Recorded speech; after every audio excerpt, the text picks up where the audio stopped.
देख रहे हैं सबकी हिंदी.com। एक नजर अब तक की सुर्खियों पर। शनिवार को राजस्थान के जैसलमेर में जीएसटी परिषद की 55वीं बैठक हुई।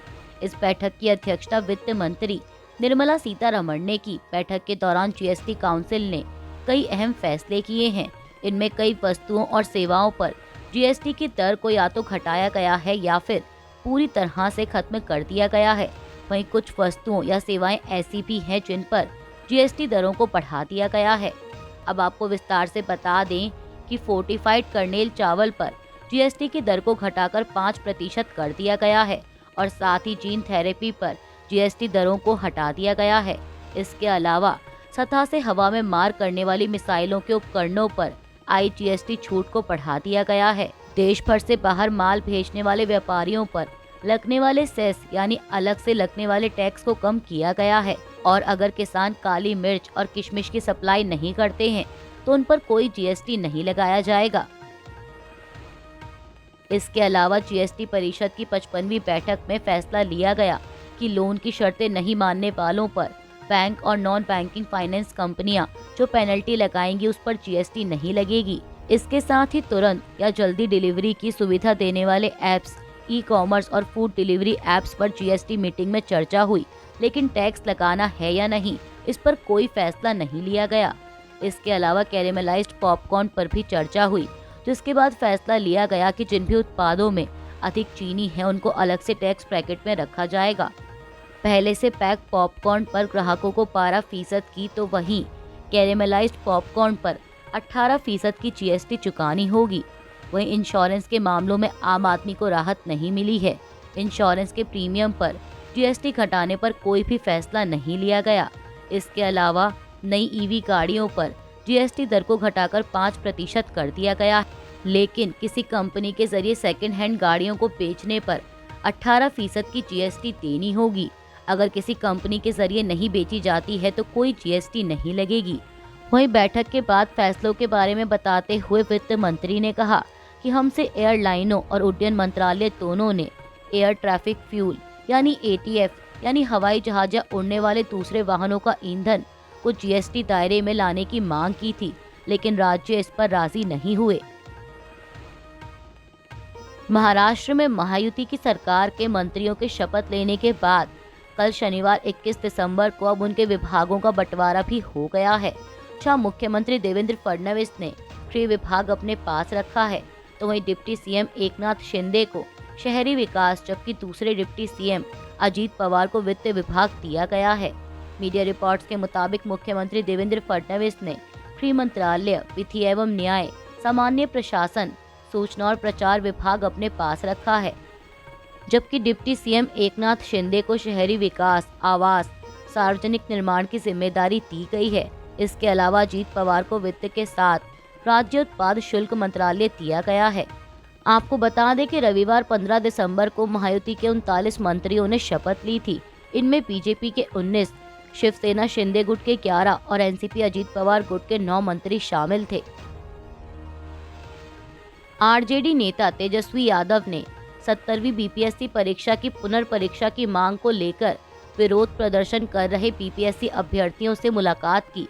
इस दौरान तेजस्वी यादव ने कहा कि इनकी मांग का हम समर्थन करते हैं और सरकार बीपीएससी चेयरमैन से यह अनुरोध करते हैं कि इस परीक्षा को रद्द किया जाए।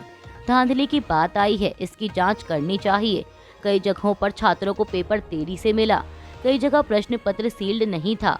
हम इसे रद्द करने की मांग करते हैं और जो लोग इसमें शामिल हैं उनके खिलाफ सख्त कार्रवाई होनी चाहिए। पेपर लीक के बाद लोगों में गुस्सा तो होगा ही। अगर किसी के साथ अन्याय होगा तो तेजस्वी उनके साथ हमेशा खड़ा रहेगा। पंजाब की सत्तारूढ़ आम आदमी पार्टी ने पटियाला में नगर निगम चुनाव जीत लिया है और लुधियाना तथा जालंधर में आगे चल रही है, जबकि कांग्रेस फगवाड़ा और अमृतसर में आगे है। आपको बता दें कि पंजाब में 5 नगर निगमों लुधियाना, जालंधर, पटियाला, अमृतसर और फगवाड़ा और 44 नगर परिषदों और नगर पंचायतों के लिए शनिवार को चुनाव हुए। पीटीआई की रिपोर्ट के मुताबिक आम आदमी पार्टी पटियाला में अपना मेयर चुनने के लिए तैयार है, क्योंकि उसने 53 में से 43 वार्ड जीते हैं। शनिवार रात घोषित परिणामों के अनुसार कांग्रेस और भाजपा ने 4-4 वार्ड जीते, जबकि शिरोमणि अकाली दल ने 2 वार्ड जीते हैं।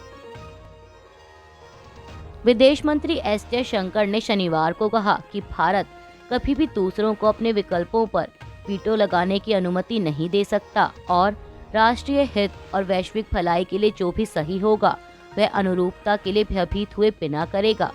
मुंबई में एक समारोह के लिए एक वीडियो संदेश में विदेश मंत्री ने कहा कि जब भारत वैश्विक चेतना में अधिक गहराई से अंकित होता है तो इसके परिणाम वास्तव में गहरे होते हैं।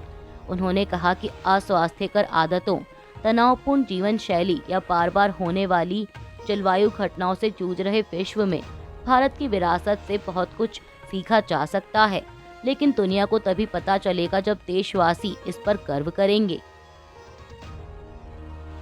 उत्तर प्रदेश के सुल्तानपुर में एक एमपी एमएलए कोर्ट ने 2021 में अमेठी जिले में कार्यक्रम के दौरान राज्य के अस्पतालों के बारे में अपमानजनक टिप्पणी करने के लिए आम आदमी पार्टी के वरिष्ठ नेता सोमनाथ भारती को 8 जनवरी को तलब किया है।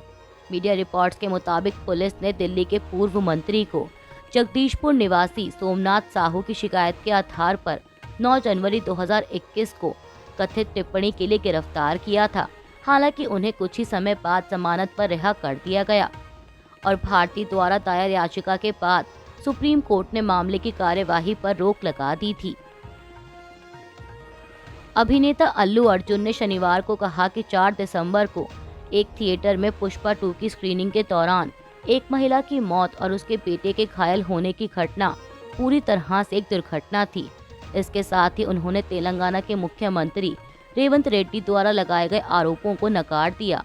रेवंत रेड्डी द्वारा रोड शो करने और थिएटर में भीड़ को हाथ हिलाने के लिए अभिनेता की आलोचना करने के कुछ घंटों बाद पुष्पा 2 स्टार ने आरोपों का खंडन किया और कहा कि यह कोई जुलूस या रोड शो नहीं था।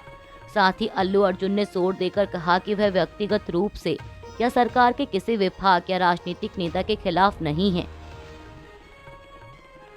पंजाब के मोहाली में एक बहुमंजिला इमारत के गिरने से एक महिला की मौत हो गई है। पुलिस के मुताबिक अभी भी राहत और बचाव कार्य जारी है। आपको बता दें कि यह घटना शनिवार की है। वहीं इससे पहले पंजाब पुलिस के एक अधिकारी ने बताया था कि एक महिला को रेस्क्यू किया गया। उप पुलिस अधीक्षक हरसिमरन सिंह पाल ने बताया कि हमने इमारत के मालिक के खिलाफ बीएनएस की धारा 105 के तहत एफआईआर दर्ज की है।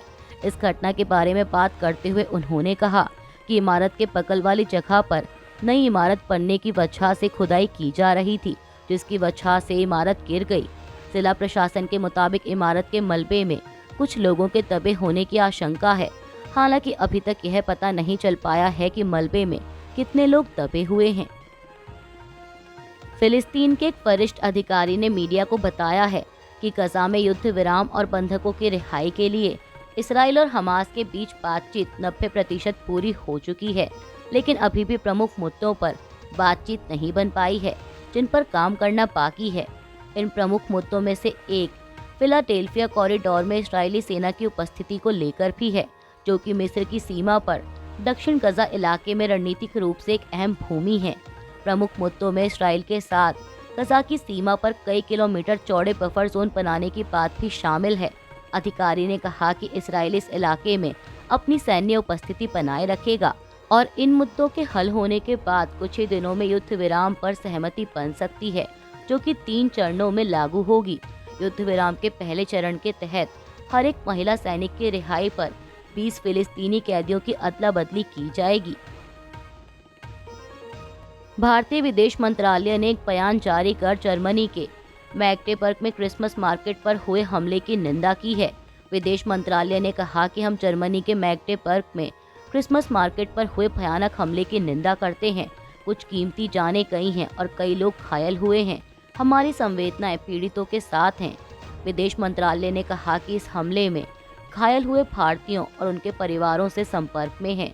हमारा मिशन हर संभव मदद कर रहा है।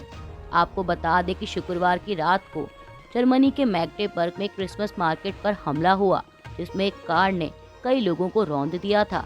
इस हमले में अभी तक 5 लोगों की मौत हो चुकी है, जिसमें एक 9 साल का बच्चा भी शामिल है। वहीं करीब 200 लोग घायल बताए जा रहे हैं। समाचार एजेंसी पीटीआई के मुताबिक इस हमले में 7 भारतीय घायल हुए हैं। अमेरिकी सेना ने कहा है कि उसने यमन की राजधानी सना में हूती विद्रोहियों के ठिकानों पर हवाई हमले किए हैं। इन हमलों में उन ठिकानों को निशाना बनाया गया है जहां से कमांड सुविधाएं दी जाती हैं और मिसाइलें रखी हैं।